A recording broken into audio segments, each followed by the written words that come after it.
आपने बिजनेस बना दिया।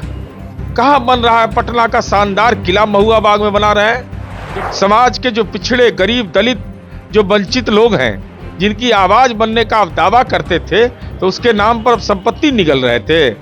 अपने बड़े भाई, अपना सगा स्वर्गीय मंगरू राय जी के परिवार से जमीन लिखवा लिया।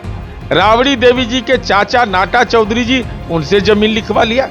क्या मजाक बना दिया था। तो जमीन किससे लिया गया, उसको नौकरी किस महकमे में दी गई, साथ ही साथ जमीन देने वाला का नाम, उसकी आर्थिक स्थिति, इन तत्कालीन इन तमाम तथ्यों को शिलालेख पर लिखिए। बगल में वहां पर खोल दीजिए दलित छात्रावास, अल्पसंख्यक कल्याण छात्रावास, वृद्धावस्था आश्रम खोल के समाज में मानक स्थापित है। नमस्कार, मेरा नाम आलोक है। आप लाइव देख रहे हैं। लैंड फॉर जॉब मामले में अब सुनवाई होगी। आरोप तय हो चुके हैं लालू प्रसाद और उनके पूरे परिवार पर। हमारे साथ जेडीयू के मुख्य प्रवक्ता नीरज कुमार हैं। आरोप तय हो गए लालू प्रसाद और राबड़ी देवी सभी। आरोप तय होना अलग विषय होता है, लेकिन कोर्ट के द्वारा यह मंतव्य दिया जाना कि क्रिमिनल सिंडिकेट चला रहे थे, आपराधिक गिरोह, मैंने नौकरी के बदले जमीन लेना को आपराधिक गिरोह के रूप में संचालित किया, यह और प्रथम दृष्टया यह सही प्रतीत होता है जो मीडिया स्रोत से खबर आई है। अगर ये कोर्ट का ऑब्जर्वेशन है तो राजनीति में डूब मरने लायक है। भाई, राजनीति में ऐसा होता है क्या? आपने बिजनेस बना दिया। कहाँ बन रहा है? पटना का शानदार किला महुआ बाग में बना रहे हैं, जो पटना में किसी के पास नसीब नहीं है। समाज के जो पिछड़े, गरीब, दलित, जो वंचित लोग हैं, जिनकी आवाज बनने का आप दावा करते थे, तो उसके नाम पर अब संपत्ति निगल रहे थे। अपने बड़े भाई, अपना सगा स्वर्गीय मंगरू राय जी के परिवार से जमीन लिखवा लिया। राबड़ी देवी जी के चाचा नाटा चौधरी जी, उनसे जमीन लिखवा लिया। क्या मजाक बना दिया था। लेकिन तेजस्वी तो कहते रहे थे कि उस वक्त वो नाबालिग थे, उनका इसमें भाई नाबालिग थे तो फिर जमीन आपके नाम से है ना। तरुण यादव कौन है?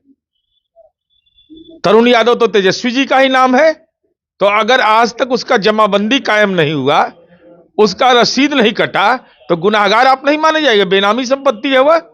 ऐसे बहुत सारे दस्तावेज हैं।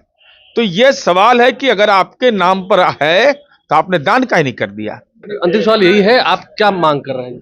नहीं, हमारी अपेक्षा यह है कि न्यायपालिका यथोचित निर्देश दे, शीघ्र सुनवाई पूरी करके जो भी कार्रवाई करना है वो करे, और अगर कानून में यह सक्षम अधिकार प्राप्त है तो राज्य सरकार के यथोचित निर्देश दे कि उस संपत्ति को जब्त करके वहां एक शिलालेख लगा करके, चूंकि पिछड़ा, दलित, अल्पसंख्यक वैसे ही समुदाय के लोगों की जमीन ली गई है, तो जमीन किससे लिया गया, उसको नौकरी किस महकमे में दी गई, साथ ही साथ जमीन देने वाला का नाम, उसकी आर्थिक स्थिति, इन तत्कालीन इन तमाम तथ्यों को शिलालेख पर लिखिए। बगल में वहां पर खोल दीजिए दलित छात्रावास, अल्पसंख्यक कल्याण छात्रावास, वृद्धावस्था आश्रम खोल के समाज में मानक स्थापित है। अंतिम सवाल है, वो अक्सर ये कहते रहे कि जब हम लोग दोषी थे ही, लैंड फॉर जॉब में थे, तो क्यों आ गए थे हम लोग? जब दोषी आप थे, हम तो जान रहे थे कि आप पर आरोप है, लेकिन जो ही आप पर जवाब आया तो हम लोगों ने पूछा कि जवाब दीजिए। आप जवाब नहीं दिए। इस बार जब आप मेरे साथ आए तो आपने दावा किया कि हम नौकरी हम दे रहे हैं, जबकि सच्चाई थी कि शिक्षा मंत्री ने तत्कालीन संचिका पर हस्ताक्षर करने से इनकार कर दिया था। और तब हमको लगा कि तो खाली फर्जीवाड़े करने वाला लोग है, तो मुक्ति, आउट तो आउट, आउट तो आउट। कोर्ट से क्या मांग कर रहे हैं नीरज कुमार, वो भी हमने आपको सुनवाया है। जब से आरोप तय हुए हैं दिल्ली के रामजन्मभूमि कोर्ट में, तब से प्रतिक्रियाएं आ रही हैं, वो पूरी बातें हम तक पहुंचा रहे हैं। आप लाइव से बने रहे हैं, हमारे चैनल को सब्सक्राइब कर लें, साथ साथ फेसबुक पेज भी लाइक करें। धन्यवाद।